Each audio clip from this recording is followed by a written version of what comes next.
Question number 29, treatment of consumer items का one of the most important question of treatment of consumer items. क्यों most important? इसमें बहुत सारी चीजें cover हो जाएंगी आपकी। कैसे? ध्यान से देखना। Question number 29, calculate the amount of sports material to be transfer to income and expenditure account. Requirement तो अभी भी सेम ही है, मटेरियल कंज्यूम निकालने के लिए बोला है, बट इंफॉर्मेशन थोड़ी ज्यादा है। पहला point, sports material sold during the year. Sale भी करा है आपने। अभी तक क्या था? Opening plus purchases minus closing. कुछ सामान पहले से पड़ा था, कुछ और खरीदा, बाकी जो बच गया माइनस कर दो, तो जितना भी आया हमने कंज्यूम कर लिया। अगर सेल्स नहीं होती तो जो भी डिफरेंस होता था वो असम्पशन होती थी कि वो कंज्यूम कर लिया। अब अगर कुछ बेच भी दिया तो कंजम्पशन में आप डायरेक्टली वो फॉर्मूला नहीं लगा सकते कि opening plus purchases minus closing. कुछ बेच भी तो दिया, तो सेल्स की ट्रीटमेंट कंज्यूमर आइटम में कैसे होगी? ये काफी ज्यादा इंपॉर्टेंट पॉइंट है और क्वेश्चन भी काफी ज्यादा इंपॉर्टेंट है। करेंगे। Amount paid to creditors for sports material, cash purchases of sports material. Cash purchases भी है और क्रेडिटर्स की इंफॉर्मेशन भी है। तो अब जो क्रेडिटर्स का अकाउंट बनेगा, उससे आप क्या कैलकुलेट करेंगे? Credit purchases. अगर कैश परचेजेस नहीं होती तो भी हम क्रेडिटर्स से जो निकालते हैं वो क्रेडिट परचेजेस ही होती हैं, बट बिकॉज कैश परचेजेस नील होती हैं तो टोटल परचेजेस और क्रेडिट परचेजेस इक्वल होती है। बट यहाँ पे कैश परचेजेस अलग से दे रखी हैं। क्रेडिटर्स अकाउंट बनता है क्रेडिट परचेजेस निकालने के लिए, कैश परचेजेस उसमें ऐड कर देंगे तो आपकी आ जाएगी टोटल परचेजेस। ओके, तो ये पॉइंट भी आपके लिए नया है कि कैश परचेजेस आ जाए तो उसको डील कैसे करेंगे। Sports material opening stock closing stock, creditors for sports material opening creditors closing creditors. दोनों तरीके से करके दिखाऊंगा आपको, अकाउंट फॉर्म भी स्टेटमेंट फॉर्म भी। ध्यान से देखना। एक चीज एडवाइस करूंगा, अकाउंट फॉर्म बेटर रहता है, खासकर जब ऐसे इतनी सारी एडजस्टमेंट्स हो तो अकाउंट फॉर्म बेटर रहता है। क्रेडिटर्स अकाउंट तो हमने बना ही लिया था लास्ट क्लास में। इस क्वेश्चन में अगर स्पोर्ट्स मटेरियल का अकाउंट भी बनाए तो कैसे बनेगा मैं आपको दिखाऊंगा। अगर अकाउंट बना रहे हैं स्पोर्ट्स मटेरियल का भी तो आपको कोई स्टेटमेंट बनाने की जरूरत नहीं होती। जो मटेरियल कंज्यूम्ड है वो डायरेक्टली आपका स्पोर्ट्स मटेरियल अकाउंट से ही निकल जाएगा। मैं आपको दोनों तरीके से करके दिखाऊंगा, ध्यान से देखना। क्वेश्चन नंबर 29, तो पहले मैं आपको अकाउंट फॉर्म में करके दिखाऊंगा। पहले क्रेडिटर्स अकाउंट बनाएंगे, ध्यान से देखना। Creditors opening balance 37,000, closing balance 45,000। Creditors liability होती है credit side by balance DD 37,000। ध्यान से देखना, एक सेकंड। 37,000 था ना, वेरीफाई कर लेंगे एक बार amount. 37,000। Okay, closing balance to balance carried down. Closing balance क्या है? 45,000। Okay, opening balance closing balance. अब कोई एडवांस नहीं है तो और क्या इंफॉर्मेशन हो सकती है? पेमेंट मेड टू क्रेडिटर्स और परचेजेस। तो हमें देखेंगे क्या गिवन है। Amount paid to creditors 91,000, amount paid to creditors 91,000। तो क्रेडिटर्स टू कैश और बैंक। यहाँ पे तो इंफॉर्मेशन डायरेक्टली गिवन है। बड़ा क्वेश्चन होता तो ये रिसीट्स एंड पेमेंट्स अकाउंट में आ रही होती। क्रेडिटर्स स्टार्टिंग में 37,000 थे, आपने कुछ पेमेंट भी करी, 91,000 की पेमेंट करी, उसके बाद भी 45,000 के क्रेडिटर्स बच गए। ऐसे कैसे? आपने और सामान खरीदा होगा। तो अगर हमने क्रेडिटर से सामान खरीदा, गुड्स खरीदते तो एंट्री होती थी purchase account debited to creditors. Sports material खरीद रहे हैं तो एंट्री होगी sports material account debited to creditors. Sports material account calculate कर रहे हैं तो यहाँ लिखेंगे बैलेंसिंग फिगर, ब्रैकेट में लिखेंगे क्रेडिट परचेजेस। कितनी आई credit purchases? Debits 136 minus credits 37, तो 99,000 आई क्रेडिट परचेजेस। अब ध्यान से देखना, एसेट अकाउंट बनाना आपको सिखा रहा हूं। एसेट बचपन से बनाते आए हैं हम। एसेट का रूल क्या होता था? एसेट का रूल होता था all increases are shown on the debit side, all decreases are shown on the credit side. 11th में हमने डेप्रिसिएशन अकाउंटिंग भी करी थी, उसमें भी हम एसेट अकाउंट बनाते थे। ठीक है, assets have a debit balance. Okay, तो डेबिट साइड पे आ जाएगा, ध्यान से देखना, to balance BD. Starting point क्या होगा?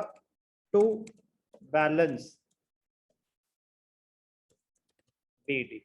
ओपनिंग स्टॉक कितना है स्पोर्ट्स मटेरियल का ओपनिंग स्टॉक? 50,000, closing balance 55,000।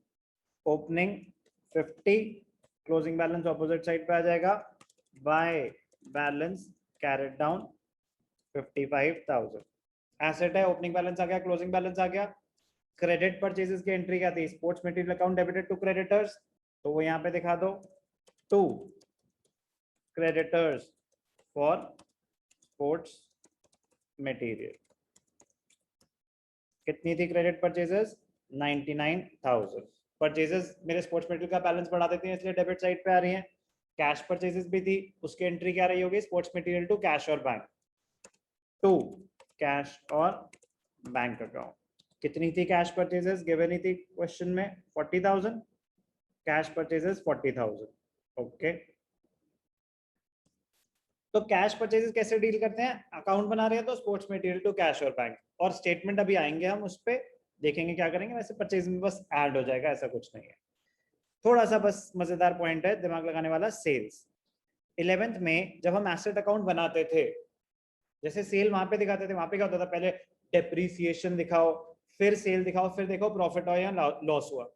यहाँ पे डेप्रीसिएशन का तो कोई मतलब ही नहीं है, स्पोर्ट्स मटेरियल है, इस पे कोई डेप्रीसिएशन तो लगती नहीं, तो बस सेल बचा और प्रॉफिट बचा या लॉस बचा। Sports material sold during the year 50,000 book value थी, आपने 56,000 का बेचा, तो इसका मतलब क्या होता है? 50,000 का सामान 56,000 में बेचा। एसेट अकाउंट में क्या एंट्री आती थी? जैसे आपने बेचा तो bank account debited to asset to profit and loss account. जब 11th में हम फाइनेंशियल स्टेटमेंट बनाते थे प्रॉफिट मेकिंग ऑर्गेनाइजेशन की, एसेट अकाउंट में क्रेडिट साइड पे क्या आता था? एसेट अकाउंट में क्रेडिट साइड पे आता था बाय कैश और बैंक अकाउंट। सेल वैल्यू क्या आती थी यहाँ पे? सेल वैल्यू, ये ध्यान रखना है, बुक वैल्यू नहीं, एसेट अकाउंट में सेल वैल्यू आती थी। फिर देखते थे प्रॉफिट हुआ या लॉस हुआ। अगर लॉस हुआ तो क्रेडिट साइड पे हम लिखते थे by profit and loss account, profit हुआ तो डेबिट साइड पे लिखते थे to profit and loss account. Not for profit organisation है, प्रॉफिट एंड लॉस अकाउंट तो बन नहीं रहा, तो जो भी प्रॉफिट और लॉस हुआ है वो किसके थ्रू एडजस्ट होगा? Income and expenditure account. तो प्रॉफिट हुआ है तो ऑपोजिट डेबिट साइड पे आ जाएगा, to income and expenditure account. Asset account के डेबिट साइड पे क्यों आया? प्रॉफिट है, ऑर्गेनाइजेशन का प्रॉफिट है, income and expenditure, debit all expenses, credit all incomes and gains, तो उसको क्रेडिट कर दिया जाता है, तो यहां से ट्रांसफर होगा ना।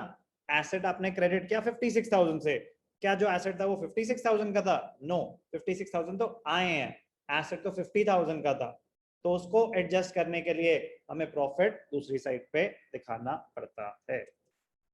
कितने का प्रॉफिट हुआ? 6,000। सारे आइटम्स आ गए, debits are more than the credits. जो क्रेडिट साइड पे बैलेंसिंग फिगर आएगा वो होगा material consume during the year. जब साल शुरू हुआ तो मेरे पास 50,000 का स्पोर्ट्स मटेरियल था, फिर मैंने 99,000 का क्रेडिट पे खरीदा, 40,000 का कैश पे खरीदा, कुछ बेच दिया, 56,000 का बेच दिया, 6,000 का प्रॉफिट हुआ, कुछ बच गया, तो बाकी कहां गया? बाकी मैंने कंज्यूम कर लिया। उसकी एंट्री क्या होती है? Income and expenditure account debited to sports material. Income and expenditure में डेबिट साइड पे debit all expenses and losses, तो यहाँ पे आ जाएगा by income and expenditure account, by income and expenditure account. यहाँ पे लिखेंगे बैलेंसिंग फिगर। क्या कैलकुलेट करा हमने? ये मटेरियल कंज्यूम, कितना निकला ध्यान से देखेंगे, डेबिट्स 195 माइनस 111,000, 84,000, ये आपने कैलकुलेट करा। क्वेश्चन की रिक्वायरमेंट थी calculate material consume during the year. अगर अकाउंट फॉर्म में करेंगे तो क्वेश्चन खत्म हो चुका है। अब ध्यान से देखना, इसी सेम चीज को करने के अलग अलग तरीके भी होते हैं। ये पहला तरीका था कि आपने दोनों चीजों के अकाउंट बना दिए, क्वेश्चन की रिक्वायरमेंट हो गई, आंसर आ गया मटेरियल कंज्यूम्ड इज 84,000। अब एक ऑप्शन होता है कि आप सिर्फ क्रेडिटर्स अकाउंट बनाओ। ऑप्शन 1 ये दोनों अकाउंट बनाओ, काम खत्म हो गया। ऑप्शन 2 आप सिर्फ क्रेडिटर्स अकाउंट बनाओ। क्रेडिटर्स अकाउंट से आपने क्या निकाला, क्रेडिट परचेजेस निकाल ली। अब ध्यान से देखना, इसको अगर हम ऑप्शन 2 कि अगर क्रेडिटर्स अकाउंट बनाया आपने सिर्फ तो क्या होगा, मैं आपको लिख के देता हूं कि आप बाद में भूल जाओ कि हुआ क्या था। एक second,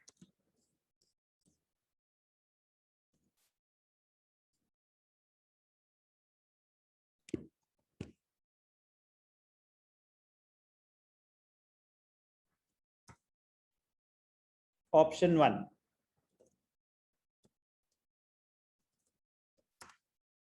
prepare both the accounts, ठीक है, ये क्लियर है। Option 1 prepare both the accounts, काम खत्म हो गया। ऑप्शन 2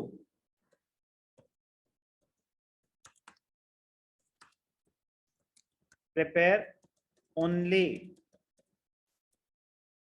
क्रेडिटर्स अकाउंट, तो आपने क्रेडिटर्स अकाउंट बनाया सिर्फ और सिर्फ, ठीक है, तो क्रेडिटर्स अकाउंट आप वर्किंग नोट में दिखा देंगे।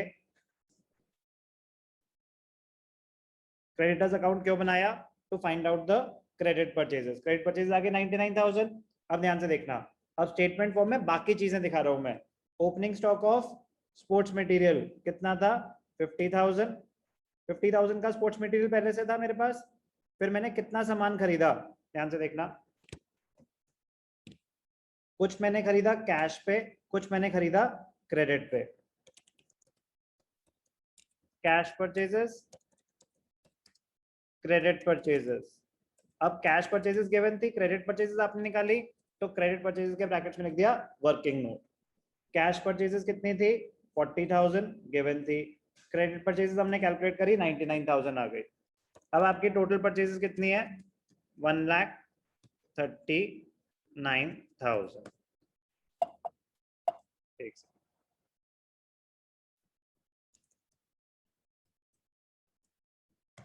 1,39,000 ओपनिंग स्टॉक प्लस परचेजेस आ गया। अब आपके पास कितना सामान होना चाहिए, आपके पास होना चाहिए 1,89,000 का। अब नॉर्मल सिनेरियो में हम क्या करते, opening plus purchases minus closing, opening plus purchases minus closing करते। यहाँ पे सेल्स भी हैं, यहाँ पे सेल्स भी है, तो कुछ सामान आपने बेच दिया तो वो हमें माइनस करना पड़ता है। ध्यान से देखना, less sale of sports material, less sale of sports material. ध्यान क्या देना है, जब आप स्टेटमेंट फॉर्म में कर रहे हो, जब आप स्टेटमेंट फॉर्म में कर रहे हो, तो ये जितना भी सामान था, स्टॉक था, वो सब परचेज प्राइस पे था। तो जो एसेट भी माइनस होगा वो बुक वैल्यू पे होगा। बस ये ध्यान रखना है, यहाँ गलती कर बैठते हैं काफी students. Opening plus purchases minus sales minus closing stock. अगर सेल्स है तो सेल्स भी माइनस हो जाएंगी, बट बुक वैल्यू क्या थी, 50,000, और क्लोजिंग स्टॉक कितना था, क्लोजिंग स्टॉक 55,000, 55,000। तो नेट रिजल्ट क्या आ गया, material consume during the year 84,000। अभी भी सेम। ऑप्शन 1 दोनों अकाउंट्स बनाओ, ऑप्शन 2 सिर्फ क्रेडिटर्स अकाउंट बनाओ to find out the credit purchases, और बाकी चीज आप स्टेटमेंट में बना दो। ऑप्शन 3 आप कोई भी अकाउंट मत बनाओ, पूरा का पूरा स्टेटमेंट में कर दो। आपकी मर्जी है, तीनों इक्वली करेक्ट है। मेरी एडवाइस होगी कि मटेरियल कंज्यूम पे अगर क्वेश्चन आए और परचेजेस गिवन नहीं है तो क्रेडिटर्स अकाउंट बनाना चाहिए परचेजेस निकालने के लिए, और अगर सेल ऑफ एसेट भी है तो एसेट अकाउंट भी बना देना चाहिए मटेरियल कंज्यूम निकालने के लिए। दोनों बातें इक्वली करेक्ट हैं, आपको ढंग से समझ आना चाहिए, स्टेटमेंट फॉर्म भी और अकाउंट फॉर्म भी। अब मैं लास्ट ऑप्शन जो इसमें कि आप पूरा का पूरा सिर्फ और सिर्फ स्टेटमेंट फॉर्म में कर रहे हो। Option 3, no accounts are prepared, सिर्फ स्टेटमेंट फॉर्म। तो उसमें फॉर्मूला क्या होगा? Opening stock plus purchases minus sale minus closing stock. ये तो नॉर्मल है ही है, बट यहाँ पे परचेजेस डायरेक्टली गिवन नहीं होती। यहाँ पे परचेजेस डायरेक्टली गिवन नहीं है, कैश परचेजेस तो गिवन है, क्रेडिट परचेजेस आपको निकालनी पड़ेगी। कैसे निकालोगे? क्वेश्चन के रिक्वायरमेंट पे डिपेंड करेगा। करेक्ट, क्रेडिटर्स का है opening balance closing balance, amount paid है, तो जो भी अमाउंट पेड है उसमें से माइनस कर दो ओपनिंग क्रेडिटर्स, क्योंकि पहले आपने पिछले साल की पेमेंट करी होगी, और ऐड कर दो क्लोजिंग क्रेडिटर्स। बस ये ध्यान देना होगा। अमाउंट पेड कितना है? 91,000। चलो एक एक करके वैल्यूज पुट करते हैं। ओपनिंग स्टॉक 50,000, ठीक है। कैश परचेजेस गिवन थी 40,000। क्रेडिट परचेजेस हम निकालेंगे। क्रेडिट परचेजेस हम निकालेंगे, कैसे निकालेंगे? Payment made minus opening creditors निकाल देते हैं। यहाँ पे स्टेप्स दिखाने पड़ेंगे आपको। Payment made for sports material less opening creditors add closing creditors. Payment made कितनी है? 91,000, ठीक है। ओपनिंग क्रेडिटर्स कितने हैं? 37,000। क्लोजिंग क्रेडिटर्स कितने हैं? 45,000। तो ये हमने क्या कैलकुलेट करा? Credit purchases 99,000। क्रेडिटर्स अकाउंट से भी हमने 99,000 ही कैलकुलेट करी थी, तो हम डायरेक्टली स्टेटमेंट फॉर्म से भी कर सकते हैं। तो अब आ गया ओपनिंग आ गई, प्लस परचेजेस आ गया, minus cell book value 50,000, minus closing stock 55,000। कुछ भी करो, मटेरियल कंज्यूम्ड आपका 84,000 ही आएगा। इवेंचुअली कोई भी एक मेथड फॉलो करना, बट मेरी एडवाइस होगी कि अकाउंट फॉर्म करना चाहिए जब भी कोई मिसिंग इन्फॉर्मेशन निकालनी हो। अगर सारी इन्फॉर्मेशन गिवन है तो ऑब्वियसली यार opening plus purchases minus closing, वरना वो भी एसेट अकाउंट बना के कैलकुलेट कर सकते हैं। मैं कह रहा हूँ जरूरत नहीं है वहां पे। जब भी कोई मिसिंग इन्फॉर्मेशन निकालनी हो तो बेटर रहता है कि to calculate credit purchases prepare creditors account, and when sale of sports material is given, profit है, लॉस है, बुक वैल्यू है, कुछ भी है, तो बेटर रहेगा एसेट अकाउंट बनाना। स्टेटमेंट फॉर्म बहुत सिंपल है, बहुत इजी है, डायरेक्ट है, बट दोनों इक्वली करेक्ट है। प्रेफरेबल पर्सनल चॉइस मेरी अकाउंट फॉर्म रहती है ट्रीटमेंट ऑफ कंज्यूमर आइटम्स में, जहां एडजस्टमेंट्स हैं। अच्छा क्वेश्चन था, क्वेश्चन नंबर 29।